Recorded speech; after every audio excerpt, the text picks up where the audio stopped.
ಗುರುರ್ಬ್ರಹ್ಮ ಗುರುರ್ವಿಷ್ಣು ಗುರುರ್ದೇವೋ ಮಹೇಶ್ವರಃ ಗುರು ಸಾಕ್ಷಾತ್ ಪರಬ್ರಹ್ಮ ತಸ್ಮೈ ಶ್ರೀ ಗುರವೇ ನಮಃ. ಶ್ರೀ ಜಗದ್ಗುರು ಸಿದ್ಧಾರೂಢರ ಪಾದಕಮಲಗಳಿಗೂ, ಶ್ರೋತ್ರಿಯ ಬ್ರಹ್ಮನಿಷ್ಠ ಸದ್ಗುರು ಬಸವಾನಂದರ ಪಾದಕಮಲಗಳಿಗೂ, ಅವರ ಪ್ರತಿರೂಪದಂಥ ನಿಜಗುಣಪ್ಪನವರ ಪಾದಕಮಲಗಳಿಗೂ ನನ್ನ ದೀರ್ಘದಂಡ ಪ್ರಣಾಮಗಳನ್ನು ಸಲ್ಲಿಸುತ್ತಾ, ಎಲ್ಲ ಮಹಾತ್ಮರ ಪಾದಕಮಲಗಳಿಗೂ ನನ್ನ ದೀರ್ಘದಂಡ ಪ್ರಣಾಮಗಳನ್ನು ಸಲ್ಲಿಸುತ್ತಾ, ಮನದಲ್ಲಿ ಸ್ಮರಿಸಿಕೊಳ್ಳುತ್ತಾ, ತಮ್ಮೆಲ್ಲರಿಗೂ ವಂದಿಸುತ್ತಾ, ಇವತ್ತು ಪರಮಾನುಭವ ಬೋಧೆ 3ನೆಯ ಸಂಧಿ ಒಳಗೆ 4ನೇ ನುಡಿಯಿಂದ ಹೇಳಬೇಕಾಗ್ತದೆ. ಏನು ಹೇಳ್ತಾರೆ ಈ 3ನೆಯ ಸಂಧಿ ಒಳಗೆ ನೋಡೋಣ. 3ನೇ ಸಂಧಿ ಒಳಗೆ ಇವತ್ತಿನ ಆಧಾರದ ಸೂತ್ರ 17ನೇ ಸೂತ್ರದಲ್ಲಿ 4ನೇ ನುಡಿಯಿಂದ ನೋಡೋಣ. ಮಾತೃ ಮಾನಾದಿ ತ್ರಿಪುಟಿ ದೂರದಾಗಿ ಅದ್ವೈತಕ್ಕೆ ಪವಣವಿಲ್ಲದು ಸಿದ್ಧ ಅಂತ ಹೇಳುತ್ತಾರೆ. ಮಾತೃ ಅಂದರೆ ತಿಳಿಯುವಂಥವನು, ಈ ಮಾನಾದಿ ಅಂದ್ರೆ ಈ ಪ್ರಮಾಣಾದಿ ಸಾಧನ ಇವು. ಯಾಕಂದರೆ ಯಾವ ಪದಾರ್ಥವು ಹೆಂಗಿರ್ತದೋ ಹಂಗೆ ತಿಳಿಯೋದಕ್ಕೆ ಪ್ರಮಾ ಅಂತ ಹೇಳ್ತಾರೆ. ಈ ಪ್ರಮಾರೂಪ ಯಥಾರ್ಥ ಜ್ಞಾನ ಕರ್ತನಾದಂಥವನು ಪ್ರಮಾತೃ ಅಂತ ಹೇಳಿಸ್ಕೊಳ್ತಾನೆ, ಪ್ರಮಾತೃ ಅಂತ ಅನಿಸ್ಕೊಳ್ತದೆ. ಇಂಥ ಪ್ರಮಾಣದಿಂದ ಯಾವುದು ಗೋಚರ ಆಗ್ತದೋ ಅದು ಪ್ರಮೇಯ ಅಂತ ಇಲ್ಲಿ ಅನಿಸಿಕೊಳ್ಳುವಂಥದ್ದು ಅಂತ ಹಿಂದಿನ ವಿಚಾರದಲ್ಲಿ ಅವರು ಹೇಳಿದರು. ಈಗ ಮುಂದೆ ಕೂಡ ಅವ್ರು ಹೇಳ್ತಾರೆ, ಏನು ಹೇಳ್ತಾರೆ, ಯಾವ ಪ್ರಮಾಣಗಳು ಏನದ 6 ಪ್ರಮಾಣಗಳು ಅದಾವಲ್ಲ, ಅವು ಯಾವ ನಿನ್ನ ಸ್ವರೂಪವನ್ನು ತಿಳಿಸುವಂಥ ಒಂದು ಸಾಮರ್ಥ್ಯ ಹೊಂದಿಲ್ಲ ಅನ್ನುವಂಥ ವಿಚಾರಗಳನ್ನು ಅವರು ಹೇಳಿದರು. ಮತ್ತು 6 ಪ್ರಮಾಣಗಳ ಬಗ್ಗೆ ಹೇಳಿದರು. ಈಗ ಪ್ರಮಾತೃ ಪ್ರಮಾಣ ಪ್ರಮೇಯಗಳನ್ನುವಂಥ ತ್ರಿಪುಟಿ ಅವು ಯಾವುವು ಅಂತ ಕೇಳಿದಾಗ ಇಲ್ಲಿ 4ನೇ ನುಡಿಯಲ್ಲಿ ಹೇಳ್ತಾರೆ, ಅರಿಯಲ್ಪಡುವುದೇ ನೀನರಿ ಸುಪ್ರಮೇಯಾಖ್ಯ ಅರಿವನು ಆತನು ಆ ಪ್ರಮಾತೃವೆನಿಕ್ಕು ಅರಿಯ ತತ್ಸಾಧನವದು ಕೇಳ್ ಪ್ರಮಾಣವೆಂದರಿವುದು ತ್ರಿಪುಟಿಯ ನಿಜವನು ಅಂತ ಹೇಳ್ತಾರಲ್ಲಿ. ಏನು ಹೇಳ್ತಾರ, ಪ್ರಮೇ ಮತ್ತು ಇವು ಪ್ರಮಾತೃ ಪ್ರಮಾಣ ಈ ತ್ರಿಪುಟಿ ಯಾವ ಅಂತ ಕೇಳಿದಾಗ ಘಟಾದಿಗಳನ್ನು ಅರಿಯುವುದಕ್ಕೆ ಸಾಧನವಾದಂಥದ್ದು ವಿಷಯಗಳು. ಯಾಕಂದ್ರೆ ಏನು ಹೇಳ್ತಾರ, ಈ ತಿಳಿಸಿಕೊಳ್ಳುವಂಥ ಈ ಘಟಾದಿ ಈ ದೃಶ್ಯ ವಸ್ತುಗಳು ಏನದಾವ ಅವು ತಿಳಿಸಿಕೊಳ್ಳುವಂಥವು. ಅದಕ್ಕೆ ತಿಳಿಸಿಕೊಳ್ಳುವ ಘಟಾದಿ ವಿಷಯಗಳು ಅವಕ್ಕೆ ಏನನ್ನಿಸ್ತದೆ, ತಿಳಿಸಿಕೊಳ್ಳುವಂಥ ಘಟಾದಿ ವಿಷಯಗಳಿಗೆ ಏನಂತಾರೆ ಪ್ರಮೇಯ ಅಂತ ಹೇಳ್ತಾರೆ. ಆ ಘಟಾದಿಗಳನ್ನು ಅರಿಯುವುದಕ್ಕೆ ಸಾಧನಗಳು ಬೇಕಲ್ಲ, ಸಾಧನಗಳಂತ ವೃತ್ತಿ ಇಂದ್ರಿಯಗಳು, ಇವು ಈ ಜ್ಞಾನೇಂದ್ರಿಯಗಳು, ಕಣ್ಣು ಮತ್ತು ಕಿವಿ ಶಬ್ದವನ್ನು ಕೇಳೋಕೆ ಈ ಶ್ರೋತ್ರೇಂದ್ರಿಯ ಐತೆ, ರೂಪವನ್ನು ನೋಡೋಕೆ ಏನಂದ್ರೆ ನೇತ್ರೇಂದ್ರಿಯ ಐತೆ, ರುಚಿ ನೋಡೋಕೆ ಇದು ರಸನೇಂದ್ರಿಯ ಐತೆ. ಇವೆಲ್ಲ ಇಂದ್ರಿಯಗಳು. ಇವೇನಾಗ್ತವ ಪ್ರಮಾಣ ಅಂತ ಹೇಳಿಸ್ಕೊಳ್ತಾವೆ. ಮತ್ತು ವೃತ್ಯಾದಿ ಸಾಧನಗಳಿಂದ ಇವೆಲ್ಲ ಸಾಧನಗಳಿಂದ ಘಟಾದಿ ವಿಷಯಗಳನ್ನು ಈ ವೃತ್ಯಾದಿ ಈ ಸಾಧನಗಳಿಂದ ಏನು ಅದಾವಲ್ಲ, ಈ ಶಬ್ದ ಸ್ಪರ್ಶ ರೂಪ ರಸ ಗಂಧ ಇವಿಂದ್ರಿಯಗಳು, ಸ್ತೋತ್ರ ತ್ವಕ್ಕು ಜಿಹ್ವ ಘ್ರಾಣ ನೇತ್ರ, ಇವೆಲ್ಲವುಗಳಿಂದ ವಿಷಯಗಳನ್ನು ಯಾರು ಅರಿತಾರೋ ಅವರಿಗೆ ಯಾವನು ಅರಿತಾನೋ ಅದಕ್ಕೆ ಪ್ರಮಾತೃ ಅಂತ ಹೇಳಿಸ್ಕೊಳ್ತದೆ. ಅಂದ್ರೆ ಪ್ರಮಾತೃ ಪ್ರಮಾಣ ಪ್ರಮೇಯ ಅಂದ್ರೆ ಏನು ಹೇಳ್ತಾರೆ, ದೃಶ್ಯ ದೃಕ್ಕು ದೃಶ್ಯ ಅಂತ ತ್ರಿಪುಟಿಗಳು ಅಂತ ಬರ್ತಾವೆ. ಇವು ತ್ರಿಪುಟಿಗಳು ಅಂತ ಹೇಳಿಸ್ಕೊಳ್ತದೆ. ಪ್ರಮಾತೃ ಪ್ರಮಾಣಾದಿಗಳು 3 ಗುಣಗಳಿಂದ ಕೂಡಿರ್ತವೆ. ಈ ಪ್ರಮಾತೃ ಯಾಕಂತಂದ್ರೆ ಈ ಅರಿಯುವಂಥವನು ಯಾರು? ಪ್ರಮಾತೃ. ಅದಕ್ಕೆ ತಿಳಿಯುವಂಥ ಸಾಧನಗಳು ಪ್ರಮಾಣ, ತಿಳಿಸಿಕೊಳ್ಳುವಂಥ ವಸ್ತುಗಳು ಪ್ರಮಾ ಅಂತ ಹೇಳಿದ್ರು ಅವರು. ಈಗ ಪ್ರಮಾತೃ ಪ್ರಮಾಣಾದಿಗಳು ಹೆಂಗದವ ಅಂತಂದ್ರೆ 3 ಗುಣಗಳಿಂದ ಕೂಡಿದಾವೆ. ಅವು ಯಾವುವು ಅಂತಂದ್ರೆ 5ನೇ ನುಡಿಯಲ್ಲಿ ಹೇಳ್ತಾರೆ. ಮಾನವೇ ಸತ್ವವು, ಮೇಯವೇ ತಮವದು, ಮಾನಿನಿ ಸತ್ವರಜಂಗಳು ತಾನು ಒಂದಿ ನಿಲೆ ಮಾತೃವೆನಿಪುದು ಈ ಗುಣಗಳು ನೀ ನರಿಯುವುದು ತ್ರಿಪುಟಿಗಳನ್ನು ಅಂತ ಹೇಳ್ತಾರೆ ಅವರು. ಏನು ಹೇಳ್ತಾರ?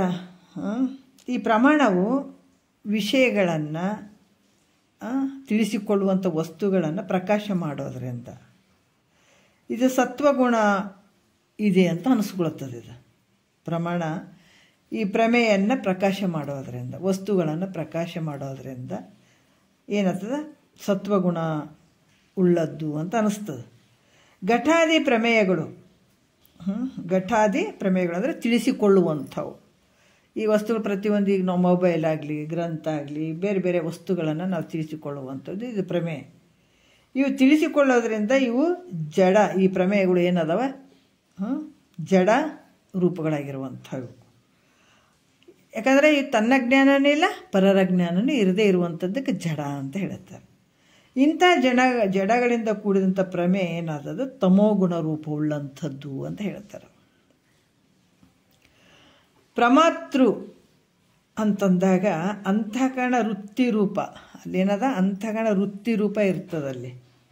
ಈ ಉಪಾಧಿಯಿಂದ ಕೂಡಿಕೊಂಡು ವಿಷಯಗಳನ್ನು ಪ್ರಕಾಶ ಮಾಡೋದ್ರಿಂದ ಇದು ಕೂಡ ಸತ್ವಗುಣಿಯಾಗಿರ್ತದೆ. ಪ್ರಮಾತೃ ಮತ್ತು ಎಲ್ಲವನ್ನು ಅರಿತಾನೆ, ಎಲ್ಲದರ ಮೇಲೆ ಬೆಳಕು ಅಂದ್ರೆ ಆ ಉಪಾಧಿಯಿಂದ ಕೂಡಿದಂಥ ವಿಷಯಗಳನ್ನು ಪ್ರಕಾಶ ಮಾಡುವಂಥದ್ದು ಪ್ರಮಾತೃ. ಇದು ಸತ್ವಗುಣಿಯು. ಅದೇ ವೃತ್ತಿರೂಪ ಉಪಾಧಿಗಳಿಂದ ವಿಷಯ ದೇಶ ಪರ್ಯಂತರ ಗಮನಾಗಮನ ಮಾಡುವುದರಿಂದ ನೋಡ್ರಿ. ಯಾಕಂದ್ರೆ ಇದೇ ಏನು ಮಾಡ್ತದಂದ್ರೆ ವೃತ್ತಿರೂಪ ಉಪಾಧಿಯಿಂದ ಕೂಡ್ಕೊಂಡಿರ್ತದ. ಮತ್ತು ವಿಷಯಗಳನ್ನು ತಿಳಿಯುವಂಥದ್ದು, ಹೋಗುವಂಥದ್ದು, ಬರುವಂಥದ್ದು ಪರ್ಯಾಂತರ. ಮತ್ತು ಗಮನಾಗಮನ ಮಾಡೋದರಿಂದ ಇದು ರಜೋಗುಣಿಯೂ ಆಗಿರುವಂಥದ್ದು ಅಂತ ಹೇಳ್ತಾರೆ. ವೃತ್ತಿರೂಪ ಮೂಲಕ ಬಂದು ವಿಷಯಗಳನ್ನು ತಿಳಿಯುವಂಥದ್ದು, ಬಿಡುವಂಥದ್ದು, ಇದೆಲ್ಲ ಇದಕ್ಕೆ ಏನು ಹೇಳ್ತಾರೆ ಅಂದ್ರೆ ರಜೋಗುಣಿ ಕೂಡ ಆಗಿರ್ತದೆ ಅಂತ ಹೇಳ್ತಾರೆ. ಅದರಿಂದ ಈ ಪ್ರಮಾಣ ಪ್ರಮೇಯಗಳು ಸತ್ವಾದಿ ಗುಣಗಳಿಂದ ಕೂಡ್ಯಾವ. ಯಾಕಂದರೆ ಪ್ರತಿಯೊಂದು ಜಗತ್ತಿನಲ್ಲಿ ವ್ಯವಹಾರ ಮಾಡುವಂಥದ್ದಕ್ಕೆ ಇದು ಮೂಲ ಕಾರಣ ಅಂದರೆ ಈ 3 ಗುಣಗಳೇ. ಎಲ್ಲರೂ ಇರುವಂಥದ್ದು ಈ 3 ಗುಣಗಳ ಹಿಡಿತದಲ್ಲೇ ಇದ್ದೀವಿ. ಆದರೆ ಇವನನ್ನು ದಾಟಬೇಕಾಗ್ಯದ. ಹೇಳ್ತಾರಲ್ಲ, ಈ 3 ಗುಣಗಳು ಅನ್ನುವಂಥದ್ದು ಎಲ್ಲರೂ ಇದೇ 3 ಗುಣಗಳಲ್ಲೇ ಸಿಕ್ಕಾಕೊಂಡು ಬಿದ್ದೀವಿ, ಇದರಾಗ ಒದ್ದಾಡ್ತಾ ಇದ್ದೀವಿ. ಈ 3 ಗುಣಗಳನ್ನು ದಾಟಬೇಕಾಗ್ಯದಲ್ಲ. ಅದಕ್ಕೆ ಇವು ಸತ್ವಾದಿ ಗುಣಗಳಿಂದ ಕೂಡಿದಂಥದ್ದು ಈ 3 ಗುಣಗಳೇ. ಮತ್ತು ಪ್ರಕೃತಿ ಅಂತಂದರೆ 3 ಗುಣಗಳನ್ನು ಗರ್ಭೀಕರಿಸ್ಕೊಂಡದಕ್ಕೆ ಪ್ರಕೃತಿ ಅಂತ ಹೇಳಿ ಅದೇ ವಿಕಾರ ಆಗ್ತಾ ಬರ್ತದೆ.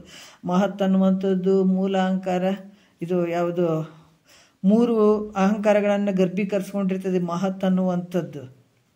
ಆಮೇಲೆ ಅಹಂಕಾರ ತ್ರಯಗಳು, ವೈಕಾರಿಕ ಅಹಂಕಾರ, ತೈಜಸ ಅಹಂಕಾರ, ಭೂತಾದಿ ಅಹಂಕಾರಗಳು ಅಂತ ಬರ್ತದೆ, ಪಂಚತನ್ಮಾತ್ರೆಗಳು, ಹಿಂಗೆಲ್ಲ ಬರುವಂಥದ್ದು.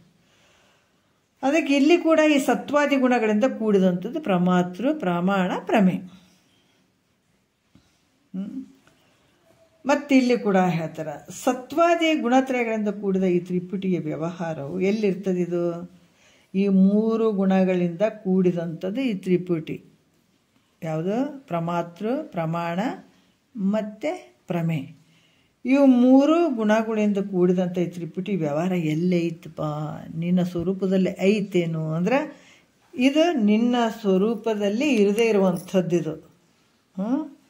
ಇದು ದ್ವೈತದಲ್ಲಿ ಇರ್ತದ ಹೊರ್ತು ಅದ್ವೈತದಲ್ಲಿ ಇಲ್ಲ. ಅದಕ್ಕೆ ಈ 6 ಪ್ರಮಾಣಗಳು ಎಲ್ಲಿ ಅದಾವ ಅಂತಂದ್ರೆ ದ್ವೈತದಲ್ಲೇ ಅದಾವ ಹೊರತಾಗಿ ಅದ್ವೈತದಲ್ಲಿ ಇಲ್ಲ ಅಂತ ಹೇಳ್ತಾರೆ. ಇವು ಯಾವಿಲ್ಲ, ಯಾವ ಪ್ರಮಾಣಗಳು ಇಲ್ಲ, ಯಾವ ಉಪಾಧಿಗಳೂ ಇಲ್ಲ. ಎಲ್ಲಿ? ನಿನ್ನ ಸ್ವರೂಪದಲ್ಲಿ, ಅದ್ವೈತದಲ್ಲಿ. ಆರನೇ ನುಡಿಯಲ್ಲಿ ಹೇಳ್ತಾರೆ ಪವಣವು ಇಲ್ಲಿ ಭಾಳ ಚಂದ ಹೇಳ್ತಾರೆ. ಏನು ಹೇಳ್ತಾರೆ ಅಂತಂದ್ರೆ ಪವಣವು ಅದ್ವೈತಕ್ಕೆ, ಪವಣ ಇಲ್ಲವು ಅದ್ವೈತಕ್ಕೆ. ಪವಣ ಉಂಟೆ ತ್ರಿಪುಟಿಗಳೆಡೆಯಾಟ ಸಮನಿಸದು ಅದ್ವೈತ ಪದದಲ್ಲಿ ಮೈತ್ರಿ ಎತ್ತವೇ ವಿಚಾರಿಸಿ ನೋಡು ನಿಜವಿದು. ಮೈತ್ರ ನೋಡು, ಚೆನ್ನಾಗಿ ತಿಳ್ಕೊ, ನೋಡು ನಿಜವಿದು, ವಿಚಾರಿಸಿ ನೋಡು. ಮತ್ತು ನಾನು ಹೇಳಿದ ಮೇಲೆ ಸುಮ್ಮ ಕೇಳಿ ಬಿಡಬೇಡ, ನೀನು ಸ್ವಲ್ಪ ವಿಚಾರ ಮಾಡು, ಒಳಗಡೆ ವಿಚಾರ ಮಾಡುವಂಥದ್ದು. ಕೇಳಿದ ನಂತರ ನೀನು ಒಂದು ಸ್ವಲ್ಪ ವಿಚಾರ ಕಚ್ಚಿ ನೋಡ್ಕೋಬೇಕು.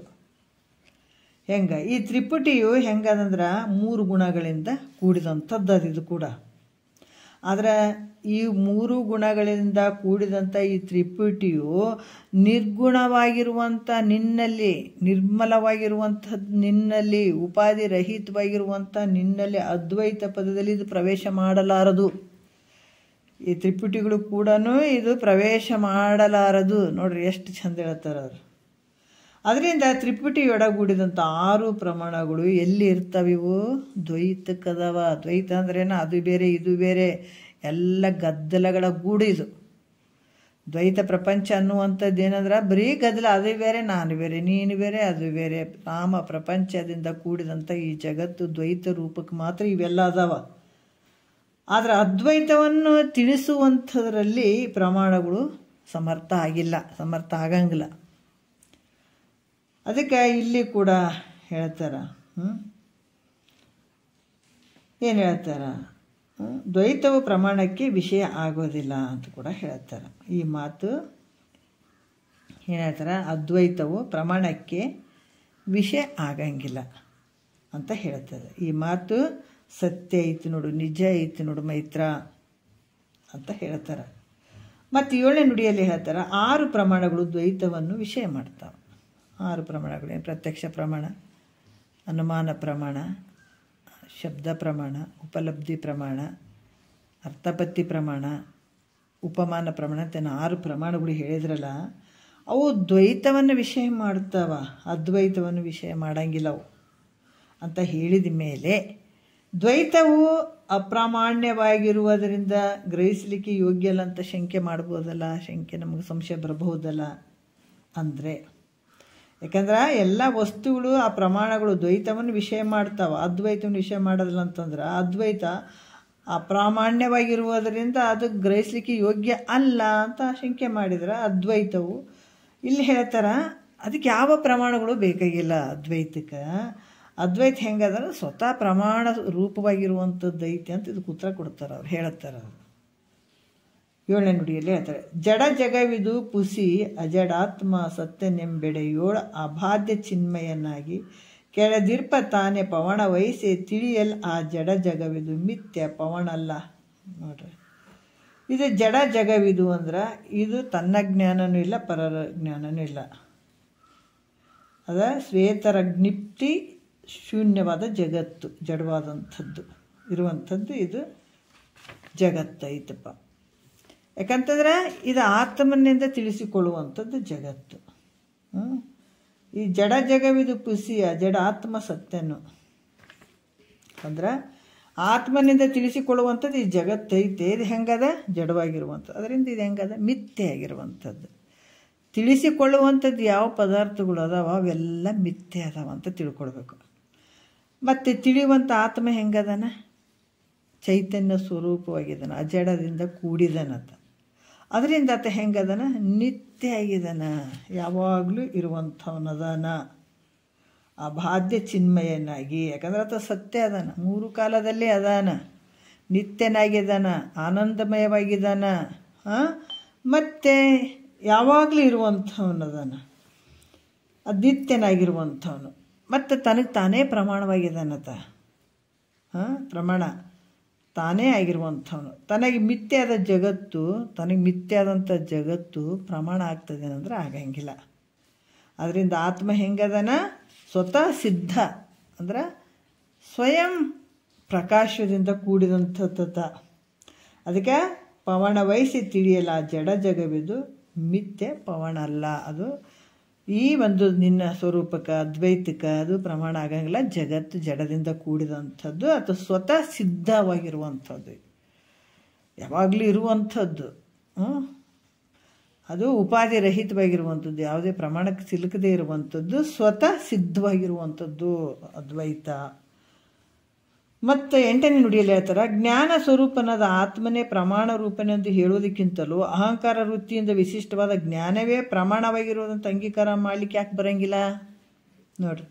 ಯಾಕಂದರೆ ಜ್ಞಾನ ಸ್ವರೂಪನಾದಂಥ ಆತ್ಮನೇ ಪ್ರಮಾಣ, ಅದಕ್ಕೆ ತಾನೇ ಪ್ರಮಾಣ ರೂಪನಂತ ನೀವು ಹೇಳೋದಕ್ಕಿಂತ ಅಹಂಕಾರ ವೃತ್ತಿಯಿಂದ ಕೂಡಿದಂಥ ವಿಶಿಷ್ಟವಾದಂಥ ಜ್ಞಾನವೇ ಪ್ರಮಾಣ ಅಂತ ಅಂಗೀಕಾರ ಮಾಡೋಕ್ಕೆ ಯಾಕಾಗಂಗಿಲ್ಲ? ಅಂಗೀಕಾರ ಮಾಡಬಹುದಲ್ರಿ ಅಂತ ಶಂಕೆ ಮಾಡಿದ್ರೆ, ಈ ಜ್ಞಾನ ಹೆಂಗದಂದ್ರೆ ಅಹಂಕಾರ ಉಪಾದಿಯಿಂದ ಕೂಡಿದಂಥದಕ್ಕಾಗಿ ಇದು ನಿಜ ಅಲ್ಲ, ಅದು ಮಿಕ್ಸ್ ಮಿಕ್ಸ್ ಇದ್ದದಕ್ಕಾಗಿ ಉಪಾದಿಯಿಂದ ಕೂಡಿದದಕ್ಕಾಗಿ ಅಹಂಕಾರ ಉಪಾದಿಯಿಂದ ಕೂಡಿದದಕ್ಕಾಗಿ ಅದು ನಿಜ ಅಲ್ಲ ಅಂತ ಕೂಡ ಇಲ್ಲಿ ಹೇಳ್ತಾರೆ. ಆ ಜ್ಞಾನವು ಏನು ಹೇಳ್ತಾರೆ ನೋಡೋಣ. ಈಗ 8ನೇ ನುಡಿಯಲ್ಲಿ ಅನುಭವವದು ಪವಣೆನಿಸದು ಹಮ್ಮಿಲ್ಲ. ಅನುಭವವದು ಯಾಕಂತಂದ್ರೆ ಪವಣೆನಿಸದು ಹಮ್ಮಿಲ್ಲದ ಅನುಭವವಿಲ್ಲದ ಕಥದಿಂದ ಘನ ಕುಚೆ ಅದನ್ನುಳಿದಲ್ಲದೆ ತತ್ವವೆಂದೆನಿಸದು ಸತ್ಯವಿಂತಿದು ನಂಬು ಅಂತ ಹೇಳ್ತಾರೆ. ಏನು ಹೇಳ್ತಾರೆ? ಅನುಭವದಂದರೆ ಈ ದೇಹದಲ್ಲಿ ತೋರುವ ಜ್ಞಾನವಾದರೂ ಕೂಡ ಪ್ರಮಾಣ ಆಗಲಾರದು. ಅಹಂಕಾರವಿಲ್ಲದೆ ಅಂತಂದ್ರೆ ಇಲ್ಲಿ ಕೂಡ ಅಹಂಕಾರವಿಲ್ಲದೆ, ಅನುಭವವಿಲ್ಲದೆ, ಜ್ಞಾನವಿಲ್ಲದ ಕಾರಣ ಇಲ್ಲಿ ಅಹಂಕಾರವನ್ನು ತ್ಯಾಗ ಮಾಡದಲೇ ಯಥಾರ್ಥವಾದಂಥದ್ದು ಹೇಳಿಸಿಕೊಳ್ಳಲಾರದು ಅಂತ ಕೆಲವು ವಿಚಾರಗಳನ್ನು ಹೇಳ್ತಾರೆ. ಇದು ಸತ್ಯ ನೋಡು, ವಿಶ್ವಾಸ ಇಡು ಅಂತ ಕೂಡ ಹೇಳ್ತಾರೆ ಮೈತ್ರಾದೇವಿಗೆ. ನೋಡ್ರಿ, ಈ ಸ್ವರೂಪಭೂತವಾದಂಥ ಜ್ಞಾನ ಒಂದು, ಇಲ್ಲಿ ಸ್ವರೂಪದಿಂದ ಕೂಡಿದಂಥ ಒಂದು ಜ್ಞಾನ ಒಂದು, ವೃತ್ತಿ ರೂಪ ಉಪಾದಿಯಿಂದ ಕೂಡಿದಂಥ ಜ್ಞಾನ ಒಂದು. ಈಗ ನಾವು ಹೆಂಗೆ ಪ್ಯೂವರ್ ಚಿನ್ನನೇ ಬೇರೆ, ಆ ಪ್ಯೂವರ್ ಚಿನ್ನಕ್ಕೆ ರೇಟ್ ಜಾಸ್ತಿ, ಅದು ಆಭರಣ ಚಿನ್ನನೇ ಬೇರೆ. ಪ್ಯೂವರ್ ಚಿನ್ನಕ್ಕೆ ಯಾವ ಉಪಾಧಿ ಇಲ್ಲ, ಯಾವುದು ಮಿಕ್ಸ್ ಇಲ್ಲ, ಬರೀ ಪ್ಯೂವರ್ ಇರ್ತದೆ ಅದು. ಮತ್ತು ಅದರಿಂದ ಜಗತ್ತು ಮಾಡೋಕ್ಕೂ ಬರೋಂಗಿಲ್ಲ, ಹೌದಾ? ಅದರಿಂದ ಆಭರಣಗಳು ಮಾಡೋಕ್ಕೂ ಬರೋಂಗಿಲ್ಲ. ಆದ್ರೆ ಇದು ಏನದ, ಆಭರಣಗಳ ಚಿನ್ನ ಅದು ರೇಟ್ ಕಡಿಮೆ ಅದ, ಅದಕ್ಕೆ ಮಿಕ್ಸ್ ಇರ್ತದೆ, ಹೌದಲ್ಲ? ಇಲ್ಲಿ ಕೂಡ ಸ್ವರೂಪಭೂತವಾದಂಥ ಜ್ಞಾನ ಒಂದು ಐತೆ, ವೃತ್ತಿ ರೂಪ ಉಪಾದಿಯಿಂದ ಕೂಡಿದಂಥ ಜ್ಞಾನ ಒಂದದ. ಈಗ ಜ್ಞಾನಿಗಳು ಎರಡೂ ಪ್ರಕಾರಗಳಾಗಿರುವಂಥ ಜ್ಞಾನಗಳು ಹೆಂಗದಾವ? 2 ಪ್ರಕಾರದಿಂದ ಕೂಡಿದಾವೆ. ಹೀಗೆ ಜ್ಞಾನಗಳು, ಯಾಕಂದರೆ ವೃತ್ತಿ ರೂಪ ಉಪಾದಿಯಿಂದ ಕೂಡಿದಂಥದ್ದು ಒಂದು ಜ್ಞಾನ, ಆಮೇಲೆ ಸ್ವಸ್ವರೂಪಭೂತವಾದಂಥದ್ದು ಒಂದು ಜ್ಞಾನ. ಅದರಿಂದ ಮೇಲಿನ ಪದ್ಯದಲ್ಲಿ ಸ್ವರೂಪಭೂತವಾದ ಅರಿವೇ ಸ್ವತಃ ಪ್ರಮಾಣ ಆಗ್ಯದ ಅಂತ ಹೇಳೋದಷ್ಟೇ. ಮೇಲಿನ ವಿಚಾರದಾಗ ಅರಿವು ತಾನೇ ಪ್ರಮಾಣ ಆಗ್ಯದದು ಹೊರತಾಗಿ ವೃತ್ತಿ ರೂಪ ಉಪಾದಿಯಿಂದ ಒಡಗೂಡಿದಂಥ ಅನುಭವ ಅದು ಯಾಕೆ ಪ್ರಮಾಣವಾಗೋದು ಅಂತ ಶಂಕೆ ಮಾಡಿದ್ರೆ ಅದು ಆಗಂಗಿಲ್ಲ. ಮತ್ತು ಯಾಕೆ ವೃತ್ತಿ ರೂಪ ಕೂಡಿದಂತಹ ಒಂದು ಏನು ಉಪಾದಿಯಿಂದ ಕೂಡಿದಂಥ ಅನುಭವ ಅದು ಯಾಕೆ ಪ್ರಮಾಣ ಆಗಂಗಿಲ್ಲ? ಆ ಜ್ಞಾನ ಯಾಕೆ ಪ್ರಮಾಣ ಆಗಂಗಿಲ್ಲ ಅಂತ ಹೇಳಿದ್ರೆ ಕೂಡ ಅದು ಆಗಂಗಿಲ್ಲಪ್ಪ, ಅದಾಗಂಗಿಲ್ಲ ಮೈತ್ರ. ಅದು ಅಹಂಕಾರದಿಂದ ಕೂಡಿ ಉಪಾಧಿ ಆದ್ರೆ ಮಿಕ್ಸ್ ಅದ. ಅದಕ್ಕೆ ಅಹಂಕಾರದಿಂದ ಕೂಡಿರ್ತದ. ಅಹಂಕಾರ ವೃತ್ತಿ ಅಲ್ಲದೆ ನೋಡ್ರಿ, ಅಹಂಕಾರ ವೃತ್ತಿ ಅಲ್ಲದೆ ಅನುಭವವು ತೋರುವುದಿಲ್ಲ. ಅಹಂಕಾರ ವೃತ್ತಿ ಅಲ್ಲದೆ ಅನುಭವ ತೋರಲ್ಲ. ಅಹಂಕಾರವಿದ್ದರೆ ಅದು ಸತ್ಯ ಅಲ್ಲ, ಅಹಂಕಾರ ಇದ್ರೆ ಸತ್ಯ ಅಲ್ಲ, ಕಿಂತು ಮಿಥ್ಯೆ ಆಗಿರ್ತದೆ. ಅದರ ಜೊತೆ ಅಹಂಕಾರ ಇದ್ದದಕ್ಕಾಗಿ ಅದು ಸತ್ಯ ಆಗಲ್ಲ, ಮಿಥ್ಯೆ ಆಗಿರ್ತದೆ. ಮಿಥ್ಯೆ ಆದದ್ದು ಪ್ರಮಾಣ ಎನಿಸೋದು, ಅಂದರೆ ಮಿಥ್ಯೆ ಆದದ್ದು ಪ್ರಮಾಣ ಅನಿಸಂಗಿಲ್ಲ. ಅದರಿಂದ ಸೂರ್ಯಪ್ರಕಾಶ ರೂಪನಾದಂತಾನೇ ಪ್ರಮಾಣಭೂತನಾಗಿರುವಂಥದ್ದು ಸಹಜ. ಅದು ತಾನೇ ಪ್ರಮಾಣಭೂತ ಆಗಿದ್ದಾನ. ಅದರಿಂದ ತನಗೆ ಯಾವ ಪ್ರಮಾಣಗಳು ಇಲ್ಲ, ತನಗೆ ಯಾವ ಪ್ರಮಾಣಗಳು ಇಲ್ಲ, ಅವಶ್ಯಕತೆಯೂ ಇಲ್ಲ.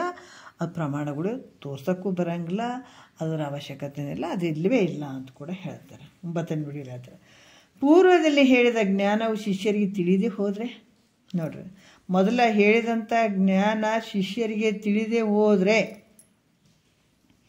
ಅದ್ಭುತವಾದಂಥದ್ದು ಹೇಳ್ತಾರೆ. ಅದಕ್ಕೆ ಗುರುನಾಥ ಭಾಳ ಕರುಣಾಮಯಿ. ಒಟ್ಟಿನಲ್ಲಿ ಏನೇ ಆಗಲಿ ಭೂಮಿ ಮೇಲೆ ಈ ಶರೀರ ತೊಟ್ಕೊಂಡು ಬಂದಾರಂದ್ರೆ ಒಂದು ಸ್ವಲ್ಪ ತಿಳ್ಕೊಳ್ಳಿ ಅಂತಲೇ ಅವ್ರ ಭಾವ. ಕರುಣೆ ನೋಡ್ರಿ, ಎಂಥ ಕರುಣೆ ಅದು. ಅವ್ರು ಇಷ್ಟಕ್ಕೆ ಬಿಡ್ಬೋದಾಗಿತ್ತು.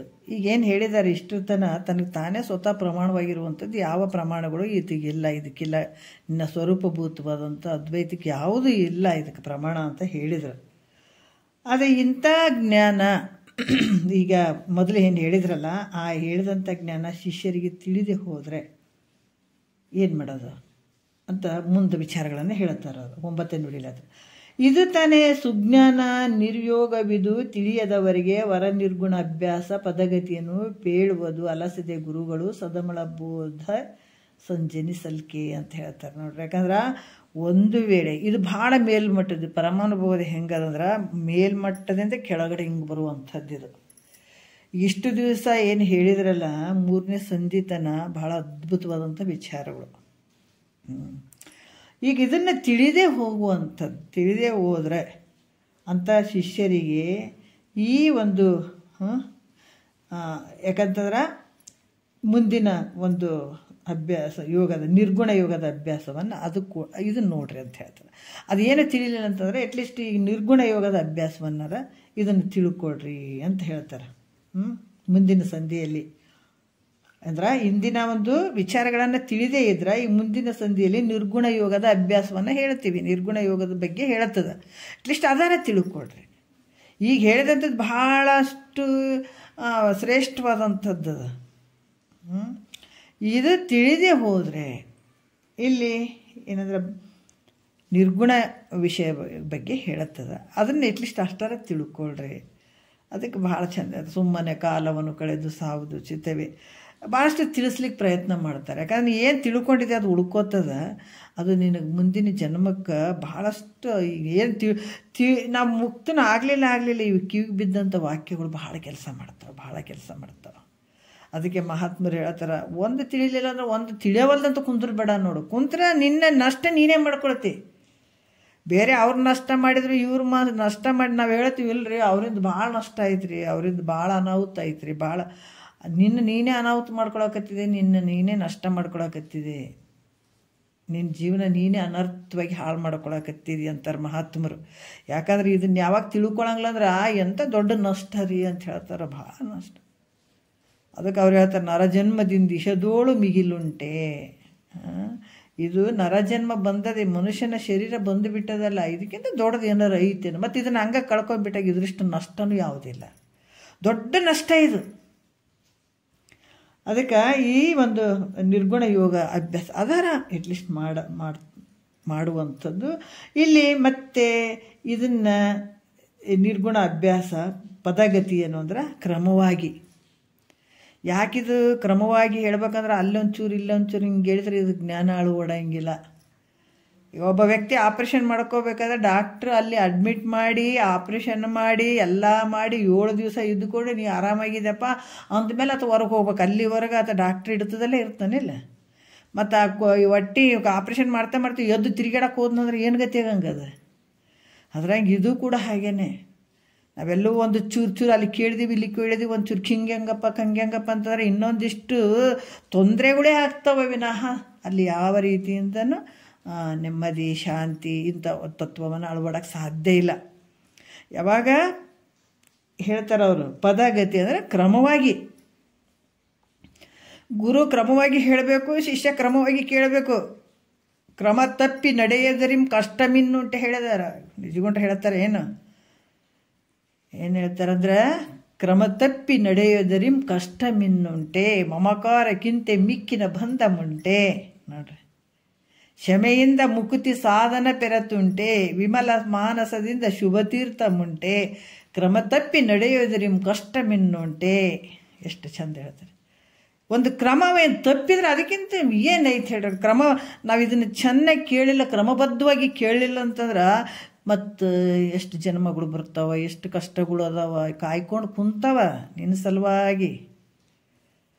ಅದಕ್ಕೆ ಇದು ಕ್ರಮ. ಅದ ಗುರು ಹೆಂಗೆ ಹೇಳಬೇಕು, ಕ್ರಮದಿಂದ ಹೇಳಬೇಕು. ಶಿಷ್ಯ ಕೂಡ ಕ್ರಮದಿಂದನೇ ಕೇಳಬೇಕು. ಆದ್ರೆ ಗುರುಗಳು ಅಲಸದೆ, ಗುರುಗಳು ಸದಮಳ ಬೋಧ. ನೋಡ್ರಿ, ಇಲ್ಲಿ ಸದಮಳ ಅಂದರೆ ಪರಿಶುದ್ಧವಾದಂಥ ಜ್ಞಾನ ಉತ್ಪನ್ನವಾಗುವಂಥ ಆಗ್ತದೆ. ಯಾವಾಗ ಪ್ರೀತಿಯಿಂದ ಸದ್ಗುರು ಅಲಸದೆ ಆಲಸ್ಯ ಮಾಡದೆ. ಹೇಗೆ ಹೇಳಂತಾರೆ, ಏನು ಹೇಳ್ಬೇಕು, ಕಾಟಾಚಾರಕ್ಕಂತ ಹೇಳುವಂಥದ್ದಲ್ಲ. ಭಾಳ ಪ್ರೀತಿಯಿಂದ ಒಲುಮೆಯಿಂದನೇ ಸದ್ಗುರು ಹೇಳಬೇಕಾಗ್ತದೆ. ಅದು ಕ್ರಮಬದ್ಧವಾಗಿ ಹೇಳಬೇಕಾಗ್ತದೆ. ಶಿಷ್ಯ ಕೂಡ ಅಷ್ಟೇ ಒಲವಿನಿಂದ ಇದನ್ನು ತಿಳ್ಕೊಳ್ಬೇಕಾಗ್ತದೆ. ಆವಾಗ ಏನಾಗ್ತದೆ, ಪರಿಶುದ್ಧವಾದಂಥ ಜ್ಞಾನವು ಉತ್ಪನ್ನ ಆಗುವಂಥದ್ದು ಅಂತ ಹೇಳ್ತಾರೆ ಅವರು. ಕೇವಲ ಜ್ಞಾನವು ತಿಳಿಯದೆ ಹೋಗಲು, ಹೀಗೆ ಈಗ ಹೇಳಿದಂಥ ಜ್ಞಾನ ತಿಳಿಲಾರ್ದು ಹೋದಾಗ ಶಿಷ್ಯರನ್ನು ಕುರಿತು ಗುರುಗಳು ಬೇಸರ ಮಾಡ್ಕೊಳ್ಬಾರ್ದು ಅಂತ ನೋಡ್ರಿ. ಕೇಳಿದಾಗ ಹೇಳಬೇಕು ಅಧಿಕಾರಿಗಳಿಗೆ ಅಂತ ಹೇಳ್ಯಾರಿಲ್ಲ. ಭಾಳಷ್ಟು ಜನ ಅದಾರ, ಮತ್ತು ಗುರುಗಳೇ ಹೇಳಿಲ್ಲ ಅಂದ್ರೆ ಮತ್ತು ಏನು ಮಾಡ್ಬೇಕು ಅಧಿಕಾರಿಗಳು, ಶಿಷ್ಯರು ಏನು ಮಾಡ್ಬೇಕು? ಅದಕ್ಕೆ ಅವಾಗ ಒಂದಿಟ್ಟು ಹೇಳ್ತೀನಿ, ಈಗ ಒಂದೆರಡು ತಿಂಗಳಿಗೆ ಒಂದು ಸಲ ಅಮಾಸಿಗೆ ಅಂದ್ರೆ ಇವು ಕೆಲಸಗಳು ಆಗ್ತಾವೆ. ಜಡಿ ಮಳೆ ಬಡ್ದಂಗೆ ಬಡಿಬೇಕಂತಿದ್ರು ಗುರುಗಳು. ಇದು ಹೆಂಗೆ ಆಗ್ಬೇಕಂದ್ರೆ ಜಡೆ ಮಳೆ ಹೆಂಗೆ ಬದುತ್ತೀರ ಅಪಾರಪ. ಈಗ ನೋಡ್ರಿ 3 ತಿಂಗಳಾಯ್ತು ಕಂಟಿನ್ಯೂ ಮಳೆ ಆದಿಲ್ಲಿ, ಒಂದು ದಿವಸ ಬಿಸಿಲ ಕಂಡಿಲ್ಲ ನಾವು, ಅಷ್ಟು ಮಳೆ. ಹಂಗೆ ಇದು ಜ್ಞಾನ ಕೂಡ ಹಿಂಗೆ ಬಡಿಬೇಕಂತ ಹೇಳ್ತಾರೆ ಮಹಾತ್ಮರು. ಹಂಗಂತಾನೆ ಎಷ್ಟು ಮಹಾತ್ಮರಾಗಿ ಅಂಥ ಒಂದು ಆನಂದದಾಗ ಅದಾರ. ಮತ್ತು ಸುಮ್ಮನೆ ನಮ್ಮಂಗ ಅಲ್ಲೊಂದಿಟ್ಟು ಇಲ್ಲೊಂದಿಟ್ಟು ನೋಡ್ಕೊಂಡು ತಿರುಗಾಡಿದ್ರೆ ಆಗ್ತಾರನ, ತಿಳಿತದನ, ಅರ್ಥ ಆಗ್ತದೇನ. ಅಂಥ ಮಹಾತ್ಮರು ಅದಾರ, ಇಲ್ಲ ಅಂತಿಲ್ಲ, ಅಲ್ಲೆಲ್ಲೆಲ್ಲೇ ಅದಾರ ಅವರು, ಇಲ್ಲ ಅಂತಲ್ಲ. ಕೇಳಿದಾಗ ಹೇಳುವಂಥ ಗುರುಗಳು ಅದಾರ. ಅವ್ರು ಹೆಂಗೆ ಬೇಸರ ಮಾಡ್ಕೊಳ್ಳೋದನ್ನೇ ಅವರು ಹೇಳುವಂಥದ್ದು, ಬೇಸರಗೊಳ್ಳದೆ ಹೇಳುವಂಥದ್ದು. ಮುಂದಿನ ಸಂಧಿಯಲ್ಲಿ ಹೇಳುವ ನಿರ್ಗುಣ ಯೋಗದ ಅಭ್ಯಾಸವನ್ನು ತಿಳಿಸ್ಬೇಕು. ಇದು ಇಷ್ಟು ಹೇಳಿದ್ದು ಕೇಳಿಲ್ಲ ಅಂತಾರೆ, ಹೋಗ್ಲಿ ಬಿಡು ಇಷ್ಟು ಹೇಳಿವಿ ಕೇಳಲಿಲ್ಲ ಅಂದ್ರೆ ನಾವೇನು ಮಾಡೋಣ ಅಂತ ಗುರುಗಳು ಹಂಗಲ್ಲ. ಮತ್ತು ಮುಂದಿನ ವಿಚಾರ ಅಷ್ಟಾರ ತಿಳ್ಕೊಳ್ಳಿ. ಯಾಕೆಂದರೆ ಮತ್ತೆ ಪದೇ ಪದೇ ಬರುವಂಥದ್ದಲ್ಲ ಇದು ಮಾನವ ಶರೀರ. ಈಗ ಬಂದುಬಿಟ್ಟದು, ಭಾಳ ಒಂದು ಅದ್ಭುತವಾಗಿ ಬಂದುಬಿಟ್ಟದು ಇದು ಶರೀರ. ಒಂದು ಸಲ ಜಾರಿ ತಂದ್ರೆ ಮತ್ತೆ ಗ್ಯಾರಂಟಿ ಇಲ್ಲ ಮತ್ತೆ ಬರೋದು. ಯಾಕೆ ನಿನಗೆ ಅನುಭವ ಕೈತಲ್ಲ, ಜಗತ್ತಿನೊಳಗೆ ಎಷ್ಟು ಉದ್ಬೀಜ, ಸ್ವೇದಜ, ಅಂಡಜ, ಜರಾಯು, ಎಷ್ಟು ಎಲ್ಲ ಜೀವಿಗಳೇ ಅದಾವ. ನಮ್ಮಂಗೆ ಎಲ್ಲ ಒಂದು ಶರೀರಗಳಲ್ಲಿರುವಂಥ ಆತ್ಮ ಜೀವಾತ್ಮ ಒಬ್ಬವನೇ ಇರೋದು. ಆತ್ಮ ಇರುವಂಥದ್ದು ಒಂದೇ ಇರುವಂಥದ್ದು. ಯಾಕೆ ಭಿನ್ನ ಭಿನ್ನವಾಗಿ ತೋರಕತ್ತವ ಅಂದ್ರೆ ಅವ ಒಂದು ಪಾಪ ಪುಣ್ಯಕ್ಕನುಸಾರವಾಗಿ ಶರೀರಗಳು ಭಿನ್ನ ಆಗಿದಾವೆ. ಯಾಕಂದ್ರೆ ನಿನ್ನ ಪಾಪ ಪುಣ್ಯಕ್ಕನುಸಾರವಾಗಿ ಈ ಶರೀರಗಳು ಬಂದಿದ್ದಾವೆ. ಮತ್ತು ನೀನು ಹಿಂಗೆ ಮಾಡ್ಕೊಳ್ಳೋದೆ ಹೋದ್ರೆ ಮತ್ತು ಅವೇ ಶರೀರಗಳಲ್ಲಿ ಬರಬೇಕಾಗ್ತದೆ. ಗಿಡ ಮರಗಳಲ್ಲಿ ಪಾಪಕ್ಕನುಗುಣವಾಗಿ ಗಿಡ ಮರ, ಅದಕ್ಕೆ ಪಾಪಾನುಗುಣದಿಂದ ಗಿಡ ಮರ ಕ್ರಿಮಿಗಳ ರೂಪಾಗಿ ಕೀಟ ಪತಂಗಾದಿಯಾಗಿ ಆ ಪಕ್ಷಿ ಕುಲವಾಗಿ ಮೃಗ ಜಾತಿಯಾಗಿ ಮೇಲೆ ಪಶುರೂಪಾಗಿ ಬಹುಬಾಧೆಗಲಸಿ ನಿಜಗಳು ಎಷ್ಟು ಚಂದ ಹೇಳ್ತಾರೆ. ನಾವು ಮೊದಲು ತಿಳಿಯೋದಕ್ಕಿಂತ ಮುಂಚೆ ನಾವು ಅಂತಿದ್ವಿ ಗಿಡ ಆದ್ರೆ ಚಂದಪ್ಪ, ಅದಾದರೆ ಹೂವಾದ್ರೆ ಚಂದ, ಗಿಡ ಆದ್ರೆ ಚಂದ, ಅದು ಆದ್ರೆ ಚಂದ, ಇದಾದ್ರೆ ಚಂದ ಅಂತ ನಾವು ಕವಿ ಏನು ಬರೀತಾರಲ್ಲ ಆ ರೂಪದಾಗ ಪದ ಆಡ್ಕೊತ ತಿರುಗಾಡ್ದವ್ರು ನಾವು. ಏನಂದರೆ ಗಿಡವಾದರೂ ಚೆನ್ನ, ಮರವಾದರೂ ಚೆನ್ನ ಅಂತ ಹೆಂಗೆ ಆಡ್ತಿದ್ವಲ್ಲ. ಇವಾಗ ಗೊತ್ತಾಗ್ತದೆ ನೋಡ್ರಿ, ಅಬ್ಬ ಪಾಪಾನುಗುಣದಿಂದ ಗಿಡ ಮರ ಕ್ರಿಮಿಗಳ ರೂಪಾಗಿ ಅಂತ. ಪಾಪದ ಸಲುವಾಗಿ ಅಂಥವೆಲ್ಲ ಶರೀರಗಳು ಬಂದಿದ್ದಾವ. ಇವಾಗ ಗೊತ್ತಾಯ್ತಲ್ಲ. ನಾವು ಇದನ್ನು ಮಾಡ್ಕೊಳ್ಳೋದೇ ಇದ್ರೆ ಪಾಪ ಅಂತಂದ್ರೆ ಏನು ರೀ, ಯಾರಿಗೂ ಓಡದಿವೇನೋ, ಒಡೆಯಂಗಿಲ್ಲ ಬಿಡಂಗಿಲ್ಲ ರೀ. ನಾವು ಯಾರಿಗೂ ಹಿಂಸೆ ಕೊಡ್ತೀವೇನೋ? ನಾವೆಲ್ಲರಿ ಪಾಪ ಮಾಡ್ತೀವಿ, ಎಲ್ಲ ಚಲೋ ಮಾಡ್ತೀವಿ, ರೊಕ್ಕ ರೂಪಾಯಿ ಎಲ್ಲ ಗಳಿಸ್ತೀವಿ, ಹೆಂಡ್ತಿ ಮಕ್ಕಳಿಗೆ ಇಡ್ತೀವಿ ಚೆಂದಾಗಿ.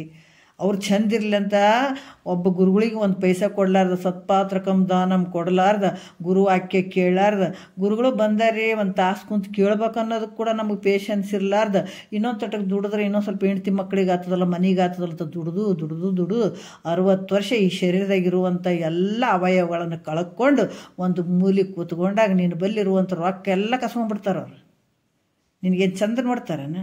ಕಸ್ಕೊಂಡು ನಾವು ಹೇಳ್ದಂಗೆ ಕೇಳು ಅಂತ ಕುಂದಿರ್ಸ್ತಾರಲ್ಲ, ಅದು ಭಾಳ ಚಂದ ರೀ. ನಾವೇನು ತಪ್ಪು ಮಾಡಿ ಹೇಳ್ರಿ ಅಂತ ಅಂತಾರೆ.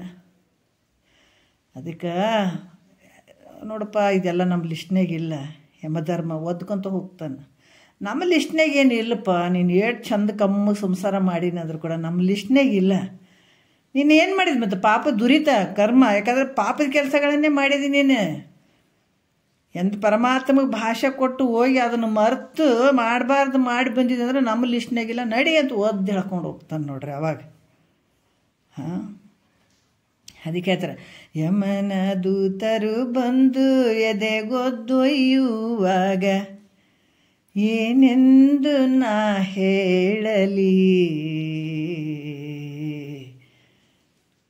ಭವಬಂಧನದಿ ಕಡೆ ಮಾಡೆನ್ನನು ಕರುಣೆಯ ಸದ್ಗುರುವೇ. ಯಮನ ಕೈಯಿಂದ ಪಾರಾಗಬೇಕು ಅಂತ ಸಂತೋಷ ನಮಗಾಗಬೇಕು, ಆನಂದ ಆಗಬೇಕು ಅಂದ್ರೆ ನಾವೇನು ಮಾಡಬೇಕು? ಗುರುವಾಕ್ಯನೇ ಕೇಳಬೇಕು. ಗುರು ಕರುಣೆಯಿಂದನೇ ನಾವು ಇದರಿಂದ ಪಾರಾಗಬೇಕಾಗ್ತದ. ಇಲ್ಲಾಂದ್ರೆ ಜಗತ್ತಿನೊಳಗೆ ಯಾರು ಕರುಣೆ ತೊಗೊಂಡು ಏನು ಮಾಡ್ತೀರಿ? ಎಲ್ಲ ಕರುಣೆಗಳು ಒದ್ದು ಹೇಳ್ಕೊಂಡು ಹೋಗೋ ಕರುಣೆಗಳೇ ಇರ್ತಾವೆ. ಅದರ ಗುರುವಿನ ಕರುಣೆ ಮಾತ್ರ ನಿನಗೆಲ್ಲ ಬಂಧನದಿಂದ ಪಾರು ಮಾಡ್ತದೆ ನೋಡ್ರಿ. ಅದು ಆ ಕರುಣೆ ಹೆಂಗೆ ಮಾಡ್ತದಂದ್ರೆ ಎಲ್ಲ ಬಂಧನಗಳಿಂದ ಪಾರು ಮಾಡ್ತದದು. ನೀನು ದುಃಖದಿಂದ ಬಿಡುಗಡೆ ಮಾಡ್ತದ. ಗುರುವಿನ ಕರುಣೆ ಅಂದರೆ ಸಾಮಾನ್ಯ ಅಲ್ಲ. ಇದನ್ನು ಪಡ್ಕೊಳ್ಬೇಕಾದ್ರೂ ಸಾಮಾನ್ಯ ಅಲ್ಲ. ಇದು ಬಹಳಷ್ಟು, ಅದಕ್ಕೆ ಹೇಳ್ತಾರೆ ಆಪ್ತ ಅಂಗ ಸ್ಥಾನ ಸದ್ಭಾವ ಅಂತ ಹೇಳಿದಾರ 4 ಸೇವಾದಿಗಳು. ಗುರುಪಾದ ಸೇವೆಯನ್ನು ಒಲವಿಂದ ಮಾಡದೆ, ಹೊರ ನಿಗಮವನ್ನು ನೋಡಿ ಪಾಡದೆ, ಶರೀರ ಮುಂತಾದ ಉಪಾಧಿಗಳನ್ನು ಈಡಾಡದೆ. ಎಷ್ಟು ಚಂದ ಹೇಳ್ತಾರಲ್ಲ. ಶರೀರ ಮುಂತಾದ ಉಪಾಧಿಗಳನ್ನು ಈಡಾಡದೆ, ಪರಮ ಜೀವನನ್ನು ಒಂದುಗೂಡದೆ, ಸುಮ್ಮನಾಗದು ವಿಧಿಯೊಳೊಂದದೆ ಮುಕ್ತಿ ಸುಮ್ಮನಾಗದು. ಮುಕ್ತಿ ಆಗ್ತದೆ ಆ ಕಡೆ ಓಡಾಡ್ತೀಯಲ್ಲ, ಏನು ಮಾಡಿದೆಪ್ಪ ಅಂತ ಬರೀ ಮುಕ್ತಿ ಆಗ್ತದೆ ಅಂತ ಹೇಳ್ಬಿಟ್ಟು ಏನು ಭಾರಿ ಬಿಲ್ಡಪ್ ಕೊಟ್ಕೊಂತ ನಾನು ದೊಡ್ಡ ಶಾಣೆ ಇದ್ದೀನಿ, ನಾನು ದೊಡ್ಡ ಪಂಡಿತ ಇದ್ದೀನಿ ಅಂತ ತಿರುಗಾಡ್ತೀಯಲ್ಲ, ಏನು ಮಾಡಿದೆ? ಎಷ್ಟು ದಿವಸ ನಿನ್ನ ಗುರು ಮುಖಾಂತರ ಕೇಳಿದಿ? ಎಷ್ಟು ಪುಡಿ ಆದಿ ಗುರುವಿನ ಸನ್ನಿಧಾನದಲ್ಲಿ ನೀನು. ಏನು ಹೇಳಿದಾರ? ಸುಮ್ಮನಾಗೋದು ವಿಧಿಗಳು ಒಂದದೇ ಮುಕ್ತಿ ಸುಮ್ಮನಾಗೋದು. ಇದು ನಿತ್ಯ ಇದು ಅನಿತ್ಯ ಎಂಬುದನ್ನು ಅರಿಯದೆ, ಹೃದಯದ ಭೋಗ್ಯಚ್ಛ ದೊರೆಯದೆ, ವದವಿ ಶಮಾಧಿ ಸಾಧನವಾರು ನೆರೆಯದೆ, ಸದುಗತಿ ಆಸೆಯೊಳು ಉರಿಯದೆ. ಏನು ಅದ್ಭುತ ಹೇಳ್ತಾರೆ ನೋಡ್ರಿ. ಗುರುಪಾದ ಸೇವೆಯನ್ನು ಒಲವಿಂದ ಮಾಡದೆ, ಹೊರ ನಿಗಮವನ್ನು ನೋಡಿ ಪಾಡದೆ, ಶರೀರ ಮುಂತಾದ ಉಪಾಧಿಗಳನ್ನು ಈಡಾಡದೆ, ಪರಮ ಜೀವನವನ್ನು ಒಂದುಗೂಡದೆ, ಸುಮ್ಮನಾಗೋದು ವಿಧಿಗಳೊಂದದೆ ಮುಕ್ತಿ ಸುಮ್ಮನಾಗೋದು. ಸುಮ್ಮನೆ ಆಗಿಬಿಟ್ಟಿತ್ತು ಅಂತ ತಿರುಗಾಡ್ತೀಯಲ್ಲ, ಇವೇನಾರ ಮಾಡಿದೇನೆ ತಿಳ್ಕೊ, ನೀನು ವಿಚಾರ ಮಾಡು. ಏನೇನು ಮಾಡಿದಿ, ಏನೇನು ಸುದ್ದಿ ಅಂತ. ಅದಕ್ಕೆ ಈ ರೀತಿಯಾಗಿ ಏನು ಹೇಳ್ತಾರೆ, ಗುರುವಿನ ಒಂದು ಕೃಪೆಯನ್ನು ಅಲ್ಲಿ ಪಡ್ಕೊಂಡಾಗ, ಗುರು ಕರುಣೆ ನಿನ್ನ ಮ್ಯಾಲೆ ಆಯಿತು ಅಂದಾಗ ಗುರುಗಳು ಅಲ್ಲಿ ಹಿಂದೆ ಮುಂದೆ ನೋಡಂಗಿಲ್ಲ. ಹೇಳ್ತಾರಲ್ಲ, ಗುರು ಮನಸ್ಸು ಮಾಡಿದ್ನಂದ್ರೆ ಆ ಬುತ್ತಿ ಬಿಚ್ಚತಾನೆ, ತನ್ನ ಗಂಟನ್ನು ಬಿಚ್ಚಿ ಹೇಳ್ತಾನತ. ಗಂಟು ಹಾಕೊಂಡು ಕುಂತಿದ್ನಲ್ಲ, ಯಾವಾಗ ಅಂತ ಶಿಷ್ಯ ದೊರಕಿದಂತಂದಾಗ ಗಂಟು ಹಾಕಿದಂಥ ಒಂದು ಸಂಪತ್ತೇನಿರ್ತದ ಅದನ್ನು ಬಿಚ್ಚಿ ಶಿಷ್ಯನಿಗೆ ಕೊಡಕ್ಕೆ ಶುರು ಮಾಡ್ತಾನೆ ನೋಡ್ರಿ. ಅದು ಹೆಂಗೆ? ಅಲಸದೆ, ಬೇಸರ ಪಟ್ಟುಕೊಳ್ಳೋದೇ ಹೇಳುವಂಥದ್ದು. ಈ ಮುಂದಿನ ಸಂಧಿಯಲ್ಲಿ ನಿರ್ಗುಣ ಯೋಗದ ಅಭ್ಯಾಸವನ್ನು ತಿಳಿಸ್ಬೇಕು ಅಂತ ಹೇಳುವಂಥದ್ದು 10ನೇ ನುಡಿಯಲ್ಲಿ ಹೇಳುತ್ತಾರೆ. ಮುಂದಿನ ಗುರುಗಳು ಆ ಥರ ಬೇಸರ ಪಟ್ಕೊಳ್ಳೋದೇ ತಿಳಿಸ್ಬೇಕು ಅಂತ ಹೇಳುತ್ತಾರೆ ಅವರು. 10ನೇ ನುಡಿ, ಸತಿಯಳಾದ ಮೈತ್ರಿಯೇ ವಿನಯಾದಿ ಗುಣಗಳುಳ್ಳ ಯುಕ್ತಳಾಗಿ ಪತಿಯನ್ನು ಕುರಿತು ಪ್ರಶ್ನೆಯನ್ನು ಮಾಡ್ತಾಳೆ. ಎಂಥ ಒಂದು ಮಿನಿಸ್ಟ್ರ್ ಅದಾನ, ಪ್ರಧಾನಮಂತ್ರಿ ಅದಾನ, ದೊಡ್ಡ ರಾಜ ಅದಾನ, ಯಾರು ಮಿನಿಸ್ಟ್ರುಗಳು ಅದಾರ, ದೊಡ್ಡ ಅಧಿಕಾರಿ ಅದಾರ, ಯಾರು ಏನೇ ಇದ್ದರೂ ಕೂಡ ಗುರುವಿನ ಮುಂದೆ ತಲಿಬಾಗಬೇಕು. ಯಾಕಂದ್ರೆ ಜಗತ್ತೇ ತಲಿಬಾಗಬೇಕು, ಸದ್ಗುರುವಿನ ಮುಂದೆ ಬಾಗಬೇಕು. ಯಾಕಂದ್ರೆ ಮೈತ್ರಾದೇವಿ ವಿನಯಾದಿ ಗುಣಗಳಿಂದ, ನಮ್ರ ಭಾವದಿಂದ, ಅದು ಗಂಡನೇ ಇದ್ನಲ್ಲ, ಹೇಳು ಅನ್ಬೇಕಾಗಿತ್ತಲ್ಲ. ಗಂಡನ ಬಳಿ ಗುರುಭಕ್ತಿ, ಮನೆಗೆ ಯಾರೇ ಒಬ್ಬರು ಒಂದು ಬಲ್ಲವ್ರು ಇದ್ದರು ಅಂತಂದ್ರೆ, ತಿಳಿದಂಥವ್ರು ಇದ್ದರು ಅಂತಂದ್ರೆ ಅಲ್ಲಿ ಮಕ್ಕಳಾಗಿರ್ಬೋದು, ಮತ್ತು ಗಂಡನೇ ಜ್ಞಾನಿ ಆಗಿದ್ದಂದ್ರೆ ಹೆಂಡತಿ ಆಗಿರ್ಬೋದು, ಹೆಂಡತಿ ಜ್ಞಾನಿ ಆಗಿದ್ರು ಕೂಡ ಗಂಡನೇ ಆಗಿರ್ಬೋದು, ಮಗ ಜ್ಞಾನಿ ಆದರೂ ಕೂಡ ತಂದೆ ತಾಯಿ ಆಗಿರ್ಬೋದು, ತಂದೆ ತಾಯಿ ಜ್ಞಾನಿ, ತಾಯಿ ಜ್ಞಾನಿ ಆದ್ರೆ ಮಕ್ಕಳಾಗ್ಬೋದು. ಇವರೆಲ್ಲರೂ ಗುರುಭಾವ ಮಾಡಿ ಅಂಥ ಒಂದು ಭಕ್ತಿ ಇಡಬೇಕಾದ್ರೆ ದೊಡ್ಡ ಪುಣ್ಯ ಅದು. ನಾವಲ್ಲಿ ನೆಗ್ಲೆಕ್ಟ್ ಮಾಡ್ತೀವಿ. ಗಂಡನೇ ಅದನ್ ಬಿಡು ಏನು ಅಂತ ಹಿಂಗನ್ನುವಂಥದ್ದು, ಹೆಣ್ತಿನೇ ಅದಳ ಬಿಡು ಈಕೇನೆ ಭಾರಿ ಜ್ಞಾನಿ ಅದಳ ಅಂತ ಅಲ್ಲಿ ನೆಗ್ಲೆಕ್ಟ್ ಆಗುವಂಥದ್ದು. ನಮ್ಮವ್ವ ನಮ್ಮಪ್ಪನೇ ಅದ್ರ ಇವೇನು ತಿಳ್ಕೊಂಡವ ಅಂತ ಮಕ್ಕಳು ನೆಗ್ಲೆಕ್ಟ್ ಮಾಡೋದಾಗಿರ್ಬೋದು. ಮಗನೇ ಜ್ಞಾನಿ ಆಗ್ಬೋದು, ಹೇಳೋಕ್ಕಾಗಂಗಿಲ್ಲ. ಮಗ ಇಂಥ ದೊಡ್ಡ ಜ್ಞಾನಿ ಅದಾನಲ್ಲ ಅನ್ನುವಂಥದ್ದು ಅಪ್ಪ ಅಮ್ಮನ ಬಳಿ ಬರುವಂಥ ಭಾವ ಆಗಿರ್ಬೋದು. ಇದು ಭಾಳ ಭಾಳ ಭಾಳ ಮುಖ್ಯವಾಗಿರುವಂಥದ್ದುಂಟು. ಬಂತು ಅಂದರೆ ಭಾಳ ಧನ್ಯರು ಅನ್ಬೇಕು. ಶರೀರದಿಂದ ನಿಮಿತ್ತಕ್ಕಾಗಿರ್ಬೋದು, ಶರೀರದಿಂದ ನಿಮಿತ್ತವಾಗಿ ಗಂಡನೇ ಆಗಿರ್ಬೋದು, ಶರೀರದಿಂದ ನಿಮಿತ್ತವಾದಂಥ ಮಗನೇ ಆಗಿರ್ಬೋದು, ಇವೆಲ್ಲ ನಿಮಿತ್ತದಿಂದ ಈ ಶರೀರಗಳು ಬಂದಿರಬಹುದು. ಆದರೆ ಇದೆಲ್ಲಿ ಎಷ್ಟು ಅಂದರೆ ಕ್ಷಣಿಕವಾಗಿರುವಂಥದ್ದು. ಅದಕ್ಕೆ ಹೇಳ್ತಾರೆ ಕೂಡೀವಿ ನಾವು ನೀವು ಎಲ್ಲ ಇಲ್ಲೆಲ್ಲ ಸುಮ್ಮನೆ ಸಂತಿಗೆ ಬಂದೀವಲ್ಲ, ಹಂಗೆ ಈ ಮನ್ಯಾಗ ಕೂಡಿರ್ಬೋದು, ಹೊರಗಡೆನೂ ನಾವು ಎಲ್ಲರ ಮಧ್ಯೆ ಇರಬಹುದು, ಎಲ್ಲ ನಡೀತಾವೆ. ಆದರೆ ಇವು ಶಾಶ್ವತವಾಗಿ ಇರ್ತೀವಿ ನಾವಿಲ್ಲಿ.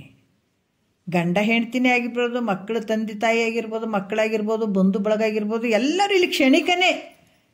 ಯಾವುದೋ ಒಂದು ಜನ್ಮದ ಪುಣ್ಯಾಂತರದಿಂದ ಇಲ್ಲಿ ಕೂಡಿದ್ದೀವಿ. ಆಯ್ತು, ಈ ಶರೀರ ಬಿಟ್ಟು ಹೋಯ್ತು ಅಂತಂದಾಗ ಅವರೆಲ್ಲೋ ನಾವೆಲ್ಲೋ ಮತ್ತು ಮುಂದೆ ಯಾವ ಜನ್ಮಕ್ಕೂ ಕೂಡಂಗಿಲ್ಲ. ಅವರು ಮುಗೀತು, ಬೆಟ್ಟಿ ಇಲ್ಲಿಗೆ ಲಾಸ್ಟ್. ಮತ್ತು ಕೂಡ್ತೀವೇನು? ಇಲ್ಲಲ್ಲ. ಮತ್ತು ಇದ್ದಾಗ ನಮ್ಮ ಪುಣ್ಯದ ಫಲದಿಂದ ಗಂಡನೇ ಜ್ಞಾನಿ ಇರ್ಬೋದು, ಹೆಂಡತಿ ಜ್ಞಾನಿ ಇರ್ಬೋದು, ಅದನ್ನು ತಿಳ್ಕೊಂಡು ಅದನ್ನು ಪಡ್ಕೊಳ್ಳೋಕೆ ಪ್ರಯತ್ನ ಮಾಡ್ತಾರಲ್ಲ, ಅದು ಭಾಳ ಶ್ರೇಷ್ಠ, ಯಾರೇ ಆಗಿರ್ಬೋದು. ಅದಕ್ಕಿಲ್ಲಿ ಅಂತಹ ಒಂದು ಗಂಡನನ್ನು ಪಡ್ಕೊಂಡಂಥ ಮೈತ್ರಾದೇವಿ ಹೇಳ್ತಾರೆ ಅವರು ಭಾಳಷ್ಟು ಒಂದು ವಿನಯತೆಯಿಂದ, ಭಕ್ತಿಯಿಂದ, ಭಾಳ ಭಕ್ತಿ. ವನಿತೆ ಮೈತ್ರಿ ತನ್ನಿನಿಯನಂ ಭಕ್ತಿ ಭಾವನೆ ಅಳವೊಟ್ಟು ಹೊಂದಿಸಿ ತನ್ನ ಮನದನುರಾಗವನ್ನು ಅಲರುತ್ತಿರೆ ಬೆಸಗೊಂಡಳು ಅನುಪಮ ಅದ್ವೈತ ವಿಷಯವನ್ನು. ಪರಮ ವಿರಕ್ತಿ ತಾನೂರು ಭಕ್ತಿ ಭಾವ ಮೊಪ್ಪಿರೆ ಪರಬ್ರಹ್ಮ ವಿಷಯವನ್ನು ಸರಸಿಜ ನೇತ್ರೆ ಮೈತ್ರಿ ಮೇಲ್ನುಡಿ ಮನೋಹರವಾಗಿ ಬೆಸಗೊಂಡಳು ಇನಿಯನ ಅಂತ ಕೇಳ್ತಾರೆ. ಪರಮ ವಿರಕ್ತಿಯಾಕಿ ಎಂಥ ಒಂದು ರಾಜ್ಯ ಇದ್ರೂ ಕೂಡ ತತ್ತಿ ಎಲ್ಲ ತೃಣ ಸಮ ಅಂತ ತಿಳ್ಕೊಂಡಾಕಿ. ಪರಮ ವಿರಕ್ತಿ ಅಂದ್ರೆ ಗೊತ್ತದಲ್ಲ, ಬಿಟ್ಟ ವಸ್ತುಗಳನ್ನು ತಿರುಗಾ ಆ ಕಡೆ ಮುಖ ಹಾಕದೇ ಇರುವಂಥದ್ದು. ಇವ 3 ವೈರಾಗ್ಯಗಳೇನಿರ್ತಾವಲ್ಲ, ಪ್ರಸ್ತುತಿ ವೈರಾಗ್ಯ, ಪುರಾಣ ವೈರಾಗ್ಯ, ಹಂಗಲ್ಲದು. ಒಂದು ಸಲ ಆ ಕಡೆ ನೋಡದೆ ಇದ್ರೆ ಮತ್ತೆ ತಿರ್ಗಾ ಬಿಟ್ಟು ವಸ್ತು ಕಡೆ ಮತ್ತೆ ಬಿಟ್ಟು ಮಲದಂಗೆ ಅಂತ ಹೇಳ್ತಾರೆ ಅವರು. ಹಂಗೆ ನೋಡುವಂಥ ಅದು ಪರಮ ವೈರಾಗ್ಯ. ಅದು ಅದಕ್ಕೆ ಪರಮ ವಿರಕ್ತಿ ತಾನೂರು ಭಕ್ತಿ ಭಾವ ಮಪ್ಪಿರೆ ಪರಬ್ರಹ್ಮ ವಿಷಯವನ್ನು ಸರಸಿಜ ನೇತ್ರೆ ಮೈತ್ರಿ ಮೇಲ್ನುಡಿ ಮನೋಹರವಾಗಿ ಬೆಸಗೊಂಡಳು ಇನಿಯನ. ಎಷ್ಟು ಚಂದ ಕೇಳ್ಕೊತಾಳಕಿ, ಅಂಥ ಮನುಷ್ಯಳಕಿ.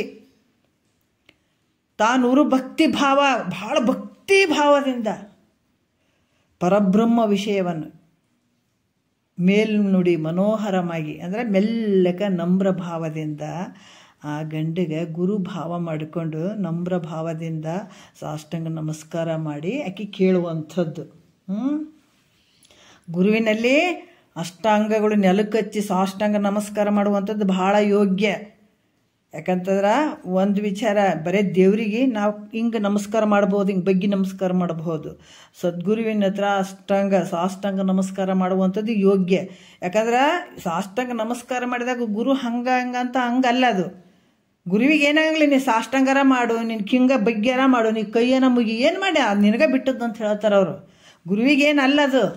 ಆದ್ರೆ ನಿನ್ನಲ್ಲಿ ಏನು ಅಹಂಕಾರ ಏನು ಅದಾವ ಎಲ್ಲವನ್ನ ಬಡಿಬೇಕಾಗಿತ್ತಂದ್ರೆ ನೀ ಸಾಷ್ಟಾಂಗ ನಮಸ್ಕಾರ ಮಾಡಬೇಕು. ನಾನು ಯಾಕ್ರಿ ಗುರುಗಳಿಗೆ ಸಾಷ್ಟಾಂಗ ನಮಸ್ಕಾರ ಮಾಡಬೇಕು ಅಂತೇಳಿ ಎಲ್ಲ ಹಿಂಗೆ ಕೈ ಮುಖಂದ್ರೆ ಅದು ನಿನ್ನ ಒಳಗೆ ನಿನ್ನ ತಿಂತದದು.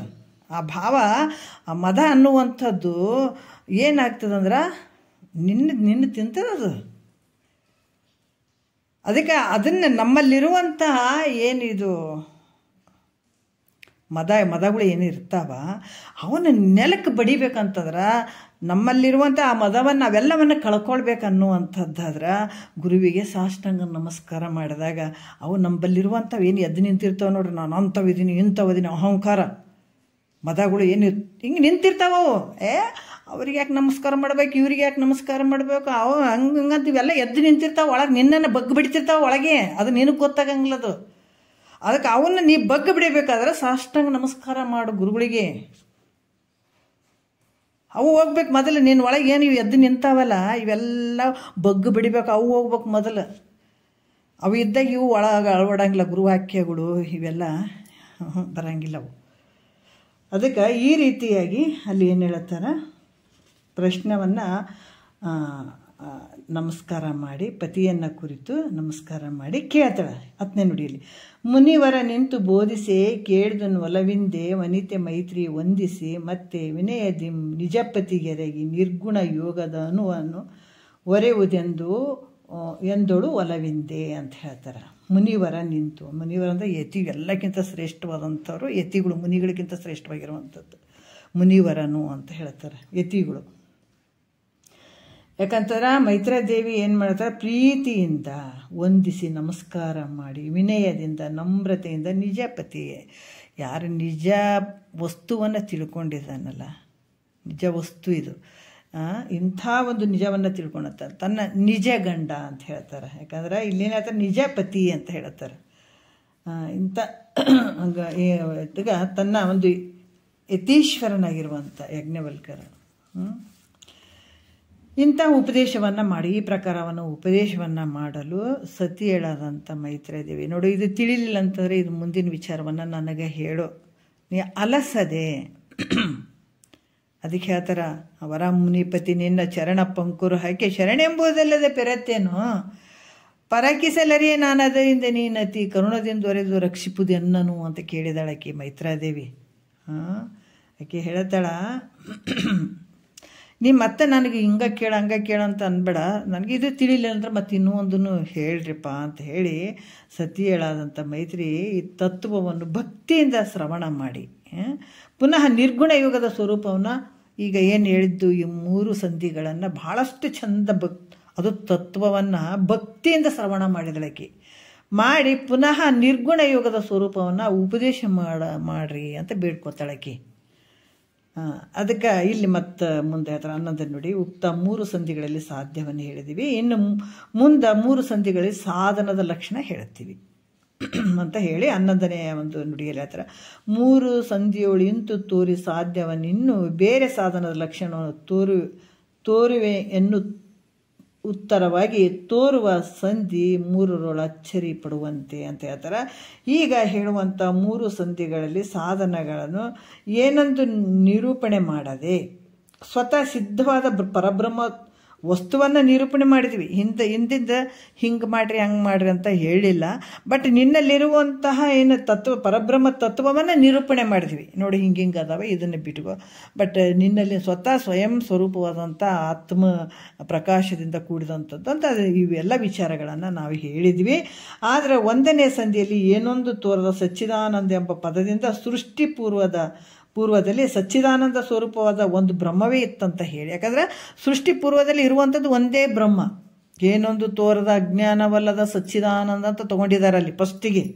ಈ ಸೃಷ್ಟಿಯನ್ನು ಉಪಕ್ರಮ ಮಾಡ್ತಾ ಪುನಃ 2ನೇ ಸಂಧಿಯಲ್ಲಿ ಈ ಸೃಷ್ಟಿಯನ್ನು ಸಂಹಾರ ಮಾಡ್ತಾರೆ. ಯಾಕಂದರೆ ಇದು ಹಿಂಗೈತೆ, ಇದು ಹಿಂಗೈತೆ, ಪಂಚಭೂತಗಳಿಂದ ಇದು ಶರೀರ ಅದ, ಇದು ಕಣ್ಣು ಕಿವಿ ಮೂಗು ಅದಾವ, ಇದು ಬಾಯಿ ಅದ, ಇದು ಶರೀರ ಹಿಂಗೆ ಬಂದದ, ಇದನ್ನು ವಿಷಯಗಳನ್ನು ಅನುಭವಿಸೋಕೆ ಬಂದದ ಅಂತ ಹಿಂಗೆಲ್ಲ ಕ್ರಮವಾಗಿ ಅಲ್ಲಿನ ಉಪಕ್ರಮ ಮಾಡಿ ಹೇಳಿದ್ವಿ.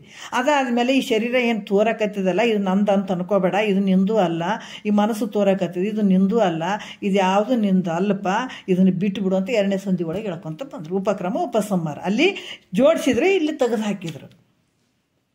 ಅದಕ್ಕೆ ಇದು ಶಾಸ್ತ್ರಗಳು ಹೆಂಗದಾವಂದ್ರೆ ಆ ಬುದ್ಧಿ ಮಟ್ಟದಿಂದ ಸ್ವಲ್ಪ ಉಪಕ್ರಮ ಮಾಡ್ತಾವೆ ಮತ್ತು ಅವನು ತೆಗೆದು ಹಾಕ್ತಾರೆ. ಈಗ ಒಮ್ಮೆಲೆ ಬ್ರಹ್ಮಸತ್ಯ ಜಗನ್ಮಿಥ್ಯ ಅಂದ್ರೆ ತಿಳ್ಕೊಂಬಿಡಕ್ಕೆ ಸಾಧ್ಯ ಆಗ್ತದೇನೋ ಅಂದ್ರೆ ಅಲ್ಲ. ಇದಕ್ಕೆ ಭಾಳಷ್ಟು ಪೂರಕವಾದಂಥ ವಿಚಾರಗಳು ಇರ್ತಾವೆ. ಒಂದು ಗಿಡ ಒಮ್ಮೆಲೆ ಮಾವಿನ ಹಣ್ಣು ಆಗಿಬಿಟ್ಟದಂತ ತಿಂದುಬಿಡ್ತೀವಿ, ಖರೆ ಒಮ್ಮೆಲೆ ಆಗಿಬಿಟ್ಟದನ್ನು ಅದಕ್ಕೆ ಎಷ್ಟು ಪ್ರೊಸೀಜರ್ ಇರ್ತಾವೆ. ಬೆಳ್ಕೊಂಡು ಬಂದು ಅದು ಹೂವಾಗಿ ಕಾಯಿಯಾಗಿ ಮಿಡಿಯಾಗಿ ದೊಡ್ಡದಾಗಿ ಭಾಳಷ್ಟು ಇರ್ತಾವಲ್ಲ, ಹಾಗೆ ಇದು ಕೂಡ.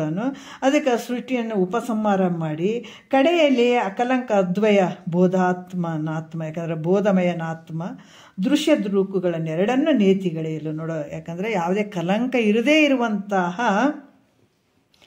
ಯಾವುದು ಅದ್ವಯ ಆತ್ಮ ಸ್ವರೂಪದ ದೃಶ್ಯ ದೃಕ್ಕುಗಳೆರಡು ನೇತಿಗಳಲ್ಲೂ ಒಂದೇ ಇರುವಂಥದ್ದು ಪರಬ್ರಹ್ಮ, ನೀನೇ ಇರುವಂಥದ್ದು ಅಂತ ನೇತಿಗಳಿದು.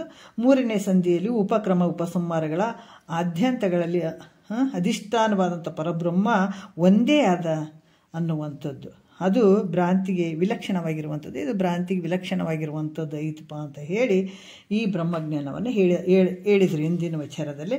ಇನ್ನು ಮುಂದೆ ಹೇಳುವ 3 ಸಂಧಿಗಳಲ್ಲಿ ಆ ಸ್ವತಃ ಸಿದ್ಧವಾದ ಬ್ರಹ್ಮವನ್ನು ಅರಿಯುವುದಕ್ಕೆ ಯಾವ ನಿರ್ಗುಣ ಯೋಗ ಸಾಧನ ಉಂಟು. ಇಲ್ಲಿ ಸಾಧನ ಬಗ್ಗೆ ಹೇಳ್ತಾರೆ ಅವರು. ಅಂದ್ರೆ ಅದೇನು ತಿಳಿಲಿಲ್ಲ ಅಂತಂದ್ರೆ ಮುಂದಿನ ಥರ ಎಟ್ಲೀಸ್ಟ್ ತಿಳ್ಕೊಳ್ಳಿ ಅಂತ ಹೇಳ್ಬಿಟ್ಟು ಸ್ವತಃ ಸಿದ್ಧವಂತ ಬ್ರಹ್ಮವನ್ನು ಅರಿಯೋದಕ್ಕೆ ಕೆಲವು ನಿರ್ಗುಣ ಮತ್ತು ಯೋಗ್ಯವಾದಂಥ ಸಾಧನೆ ಏನದ ಅದನ್ನು ಹೇಳ್ತೀವಿ ಅಂತಾರೆ. ಸಾಧನೆ ಮಾಡುವಂಥದ್ದು ಹಿಂಗೆ ಮಾಡಿದಾಗ ಇದನ್ನು ನೀವು ತಿಳ್ಕೊಳ್ಳಿಕ್ಕೆ ಸಾಧ್ಯ ಅದ ಅನ್ನುವಂಥದ್ದು ಅಲ್ಲಿ ಡೈರೆಕ್ಟ್ ಹೇಳಿದರು. ನೀನೇ ಪರಬ್ರಹ್ಮ ಸ್ವರೂಪ ಅಂತ ಅಲ್ಲಿ ಹೇಳಿದರು. ಅದು ಅರ್ಥನೇ ಆಗಲಿಲ್ಲ ಅಂತಂದರೆ ಇಂಥ ಸಾಧನೆ ಮಾಡಿ ಇಂಥ ಸಾಧನೆಯಿಂದ ಅಂಥ ಒಂದು ಪರವಸ್ತುವನ್ನು ತಿಳ್ಕೊಳ್ಳಿಕ್ಕೆ ಸಾಧ್ಯ ಅದಂತ ಈ ಮುಂದಿನ ವಿಚಾರದಲ್ಲಿ ಹೇಳ್ತೀವಿ ಅಂತ ಹೇಳ್ತಾರೆ. ಮತ್ತು ಈ ಸೂತ್ರದಲ್ಲಿ 3 ಸತ್ವಾದಿ ಗುಣಗಳನ್ನು ತೋರಿಸಿ ಈ ಗುಣತ್ರಯಕ್ಕೆ ವಿಲಕ್ಷಣವಾದಂಥ ನಿನ್ನ ಸ್ವರೂಪ, ಯಾವ 3 ಗುಣಗಳಿಗೆ ನೀನು ನಿಲ್ಕದೇ ಇರುವಂಥ ನಿನ್ನ ಸ್ವರೂಪ ಅಂತ ಕೂಡ ಹೇಳಿದರೆ ಈ 3ನೇ ಸಂಧಿ ಸಮಾಪ್ತಿ ಆಗ್ತದೆ. ಯಾಕಂದರೆ ಇದು ನಿಜ ಗುಣಯೋಗಿ ಮುದದಿಂದೆ ತಿಳಿಯೇ ಪೇಳಿದ ಯಾಜ್ಞವಲ್ಕ ಮೈತ್ರೇಯ ಒದವಿದ ಸಂವಾದದೊಳು 3ನೆಯ ಸಂಧಿ ಸದಮಳ ಪರಮಾನುಭವಂದಿ ಅಂತ ಹೇಳಿ ತಾತ್ಪರ್ಯದ ಅರ್ಥವನ್ನು ಕೂಡ ಇಲ್ಲಿ ಕರೆಕ್ಟಾಗಿ ಹೇಳಿದ್ದಾರೆ ಅವರು. ಆತ್ಮಗೆ ಪ್ರಮಾಣತಿತ್ವ ನಿರೂಪಣೆ ಸೂತ್ರ 17ಕ್ಕೆ ಪದ 131 ಇತಿ ಸಂಧಿ 3ಕ್ಕೆ ಸೂತ್ರ 17ಕ್ಕೆ ಪದ 131ಕ್ಕೆ ಸಂಪೂರ್ಣಂ ಅಂತೂ ಸಂಧಿ 3ಕ್ಕೆ ಸೂತ್ರ 45ಕ್ಕೆ ಪದ 442 ಮಂಗಳಮಸ್ತು ಅಂತ ಹೇಳ್ತಾರೆ. ಮತ್ತು ನಾವು ಶ್ರೀ ಗುರು ಶಂಭುಲಿಂಗಾಯ ನಮಃ 4ನೆಯ ಸಂಧಿ ಪ್ರಾರಂಭ. ನಾಳೆಯಿಂದ ಶ್ರೀ ಗುರು ವಚನವೇ ಶ್ರುತಿ, ಗುರು ವಚನವೇ ಸ್ಮೃತಿ, ಗುರು ವಚನವೇ ಸರ್ವವಿನಿಯಳೆ ಅಂತನ್ನುವಂಥ ವಿಚಾರದಿಂದ ನಾವು ಮತ್ತೆ ನಾಳೆ ಮಾತಾಡೋಣ. ಒಂದೆರಡು ಮತ್ತು ಗುರುಗಳ ಪಾದಕ್ಕೆ ಅರ್ಪಿಸಿ ಹರಂ.